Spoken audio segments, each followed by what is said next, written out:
ನಮಸ್ಕಾರ. ಕನ್ನಡ ಒನ್ ನ್ಯೂಸ್ಗೆ ಸ್ವಾಗತ. ನಾನು ನಿಮ್ಮ ಭಾಗ್ಯನಾರಾಯಣ ಬೊಗ್ಗವರಪು. ನಾ ಕಾವುಂಗ ನಾ ಕಾನೆದುಂಗ ಅನ್ನುವಂಥದ್ದು ಮೋದಿಯ ಜುಮ್ಲಾಗಳಲ್ಲಿ ಒಂದು ಪ್ರಮುಖವಾದಂತಹ ಜುಮ್ಲಾ. ಯಾಕೆಂದ್ರೆ ಸ್ವತಃ Narendra Modi P M CARES fund ಅಂತ ಹೇಳಿ ಕೋವಿಡ್ ಟೈಮಲ್ಲಿ ಒಂದು ಪ್ರೈವೇಟ್ ಫಂಡ್ ಮಾಡಿಕೊಂಡು ಅದಕ್ಕೆ ಎಂ ಪಿಗಳೆಲ್ಲ ಕಂಪಲ್ಸರಿ ದುಡ್ಡು ಹಾಕಬೇಕು ಅಂತ ಹಾಕಿಸ್ಕೊಂಡು ಸಾವಿರಾರು ಕೋಟಿ, ಅದನ್ನು ಆಡಿಟಿಂಗ್ ಮಾಡೋ ಹಾಗಿಲ್ಲ, ಅದು ಲೆಕ್ಕ ಕೇಳೋ ಹಂಗಿಲ್ಲ, ಅದು ಪ್ರೈವೇಟ್ ಫಂಡು, ನಮ್ಮ ಅಪ್ಪನ ಮನೆ ಆಸ್ತಿ ಅನ್ನೋ ರೀತಿಯಲ್ಲಿ ಬಿಂಬಿಸಿದ್ದು ನಿಮಗೆ ಗೊತ್ತೇ ಇದೆ.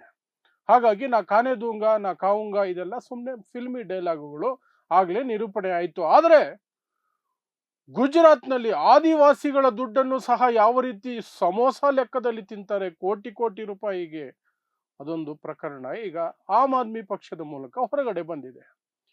ಗುಜರಾತ್ನಲ್ಲಿ ಒಂದು ಆದಿವಾಸಿಗಳ ಸಮಾವೇಶ ನಡೆಯಿತು. ಆ ಸಮಾವೇಶಕ್ಕೆ ಗುಜರಾತ್ ಸರ್ಕಾರ ಸಾರ್ವಜನಿಕರ 50 ಕೋಟಿ ರೂಪಾಯಿಗಳನ್ನ ಖರ್ಚು ಮಾಡಿತು.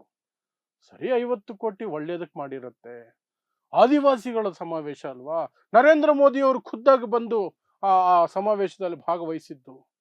ಹಾಗಾಗಿ ನರೇಂದ್ರ ಮೋದಿ ಅವರು ನಾ ಕಾವುಂಗ ನಾ ಕಾನೆದುಂಗ ಲೆಕ್ಕಾಚಾರದಲ್ಲಿ ಒಂದೊಂದು ರೂಪಾಯಿಯೂ ಸಹ ಆದಿವಾಸಿಗಳಿಗೆ, ಅವರ ಸೌಲಭ್ಯಗಳಿಗೆ, ಅವರ ಸೌಕರ್ಯಗಳಿಗೆ, ಆದಿವಾಸಿಗಳ ಉನ್ನತಿಗಾಗಿ ಬಳಸಿರ್ತಾರೆ ಅಂತ ಅನ್ಕೊಂಡ್ರೆ ಖಂಡಿತ ತಪ್ಪು.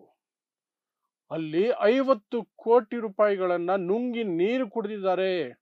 ಯಾವ್ಯಾವುದಕ್ಕೆ ಹೇಗೆಲ್ಲ ನೀರು ಕುಡಿದಿದ್ದಾರೆ ಅಂತ ಆಮ್ ಆದ್ಮಿ ಪಕ್ಷದವರು ಪ್ರೆಸ್ ಕಾನ್ಫರೆನ್ಸ್ ಮಾಡಿ ಒಂದೊಂದು ನಂಬರ್ಗಳನ್ನು ಕೊಟ್ಟಿದ್ದಾರೆ. ಬೆಚ್ಚಿ ಬೀಳ್ತೀರಿ.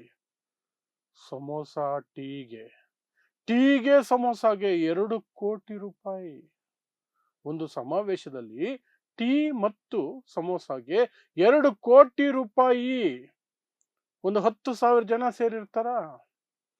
ಒಂದು ಸಮೋಸ 10,000 ಜನಕ್ಕೂ ಒಂದೊಂದು ಸಮೋಸ 100 ರೂಪಾಯಿ ಇಟ್ಕೊಂಡ್ರು ಸಹ 10 ಲಕ್ಷ ಆಗುತ್ತೆ. 1 ಕೋಟಿ ಆಗುತ್ತಾ? 2 ಕೋಟಿ. 2 ಕೋಟಿ ಟೀ ಮತ್ತು ಸಮೋಸಾಗೆ. ಟೀ ಮತ್ತು ಸಮೋಸ 2 ಕೋಟಿಗೆ ತಿಂದ ಮೇಲೆ ಬಾತ್ರೂಮ್ಗೆ ಹೋಗ್ಬೇಕಲ್ಲ, ಟಾಯ್ಲೆಟ್ಗೆ ಹೋಗ್ಬೇಕಲ್ವಾ? ಸೊ ಟಾಯ್ಲೆಟ್ಗಳನ್ನ ಬಳಸಿದಾರಲ್ಲ ಅವರು, ಟೆಂಪರವರಿ ಟಾಯ್ಲೆಟ್ಗಳು ಹಾಕಿ ಅದನ್ನ ಕ್ಲೀನ್ ಮಾಡೋದಕ್ಕೆ 2 ಕೋಟಿ ರೂಪಾಯಿ ಸಮೋಸ ತಿಂದ ಮೇಲೆ ತುಂಬಾ ಹೋಗಿರ್ತಾರೆ, ಅದನ್ನ ಕ್ಲೀನ್ ಮಾಡೋದಕ್ಕೆ ಅದಕ್ಕೆ 2 ಕೋಟಿ. ಶೌಚಾಲಯಗಳ ಸ್ವಚ್ಛತೆಗೆ 2 ಕೋಟಿ. ಆಮೇಲೆ ಇನ್ಯಾವುದಕ್ಕೆ 7 ಕೋಟಿ ರೂಪಾಯಿ ಪೆಂಡಾಲ್ ಅಂತೆ. 7 ಕೋಟಿ ರೂಪಾಯಿ ಪೆಂಡಾಲು, ಬರೀ ಪೆಂಡಾಲು. ಸ್ಟೇಜ್ಗೆ ಸಪರೇಟ್ ಆಗಿ 5 ಕೋಟಿ, ಪೆಂಡಾಲ್ಗೆ ಮಾತ್ರನೇ 7 ಕೋಟಿ, ಸ್ಟೇಜಿಗೆ 5 ಕೋಟಿ, ಒಟ್ಟಿಗೆ 12 ಕೋಟಿ ರೂಪಾಯಿಗಳ ಸ್ಟೇಜು.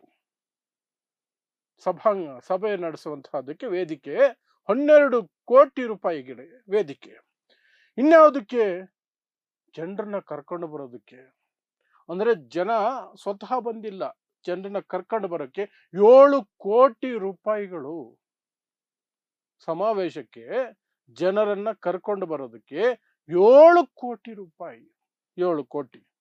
ಹೀಗೆ ಇನ್ನು ಬೇರೆ ಬೇರೆ ಎಲೆಕ್ಟ್ರಿಸಿಟಿ ಅದು ಇದು ಎಲ್ಲ ಸೇರಿ 50 ಕೋಟಿ ರೂಪಾಯಿಗಳನ್ನ ಆದಿವಾಸಿಗಳ ಸಮಾವೇಶದ ಹೆಸರಿನಲ್ಲಿ ಆದಿವಾಸಿ ವಿಕಾಸ ನಿಧಿ ಅಂತಿದೆಯಲ್ಲ, ಅಲ್ಲಿ ಫಂಡು, ಸರ್ಕಾರದ ದುಡ್ಡು, ಆದಿವಾಸಿಗಳಿಗಾಗಿ ಮೀಸಲಿಟ್ಟ ದುಡ್ಡು ಇದೆಯಲ್ಲ, ಅದನ್ನ ಬಳಸ್ಕೊಂಡಿದ್ದಾರೆ. ಅಂದ್ರೆ ಇದರಲ್ಲಿ ಎಷ್ಟು ನುಂಗಿರ್ತಾರೆ ನೀವೇ ಯೋಚನೆ ಮಾಡಿ. ಆಮ್ ಆದ್ಮಿ ಪಕ್ಷ ಡೀಟೇಲ್ ಆಗಿ ಕೊಟ್ಟಿದೆ ನೋಡಿ ನಂಬರ್ಸು. ಮತ್ತೆ ಹೇಳ್ತೀನಿ, 7 ಕೋಟಿ ಟೆಂಟ್ಗೆ, 5 ಕೋಟಿ ಸ್ಟೇಜ್ಗೆ, ಅಂದ್ರೆ 12 ಕೋಟಿ ರೂಪಾಯಿ ಆ ಇಡೀ ಇದಕ್ಕೆ ಆಯ್ತು, ವೇದಿಕೆಗೆ.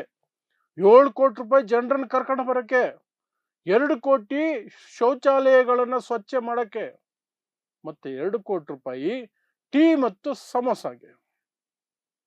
ಮಿಕ್ಕಿದ್ದು ಎಲೆಕ್ಟ್ರಿಸಿಟಿ ಬೇರೆ ಬೇರೆ ಬಳಸಿದ್ದಾರೆ. ಒಟ್ಟಿನಲ್ಲಿ 50 ಕೋಟಿ ರೂಪಾಯಿನ ಈ ರೀತಿಯಾಗಿ ಲೆಕ್ಕ ತೋರಿಸಿದ್ದಾರೆ ಬಿಜೆಪಿ ಸರ್ಕಾರ, ಗುಜರಾತಿನ ಬಿಜೆಪಿ ಸರ್ಕಾರ. ನರೇಂದ್ರ ಮೋದಿ ಹೋಗಿದ್ದಂತಹ ಕಾರ್ಯಕ್ರಮ ಅದು.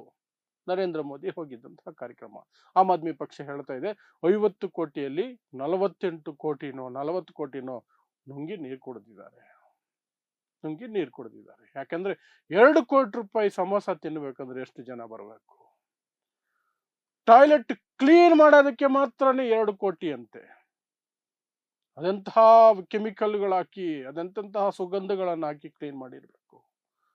ಸೊ ಈ ಲೆಕ್ಕಾಚಾರ ಇದು. ನಾ ಕಾವುಕ ನಾ ಕಾನೆ ದೂಂಗ ಅಂತ ಫಿಲ್ಮಿ ಡೈಲಾಗ್ ಹೊಡ್ಕೊಂಡು ನಾನು ಆರಂಭದಲ್ಲಿ ಹೇಳದ್ನಲ್ಲ, prime ministers PM cares fund ಅಂತ ಮಾಡಿ ಅದನ್ನ ಏನ್ ಮಾಡಿದ್ರು ಏನಾಯ್ತೋ ಗೊತ್ತಿಲ್ಲ. ನರೇಂದ್ರ ಮೋದಿ ರಿಟೈರ್ಮೆಂಟ್ ಫಂಡ್ ಅನ್ಸುತ್ತದು. ರಿಟೈರ್ಮೆಂಟ್ ಆದ್ಮೇಲೆ ಎಲ್ಲಾದ್ರೂ ಹೋಗಿ ಸೆಟ್ಲ್ ಆಗೋದಕ್ಕೆ ಅದನ್ನ ಬಳಸಬಹುದು ಅಂತ ಅನ್ಸುತ್ತೆ. ಇಲ್ಲದೆ ಹೋದ್ರೆ ಲೆಕ್ಕ ಯಾಕೆ ಕೊಡಲ್ಲ? MP ಗಳಿಂದ ಯಾಕೆ ದುಡ್ಡು ತಗೊಂಡ್ರಿ ಮತ್ತೆ ಲೆಕ್ಕ ಕೊಡಲ್ಲ ಅಂದ್ರೆ? ಜನರಿಂದ ಯಾಕೆ ದುಡ್ಡು ತಗೊಂಡ್ರಿ? ಮೋದಿದದು ಪ್ರೈವೇಟ್ ಫಂಡ್. ಇದು ಮೋದಿಯ ನಾ ಖಾವುಂಗ ನಾ ಖಾನೆ ದುಂಗ ಅನ್ನುವುದ ನಿಜವಾದ ದರ್ಶನ.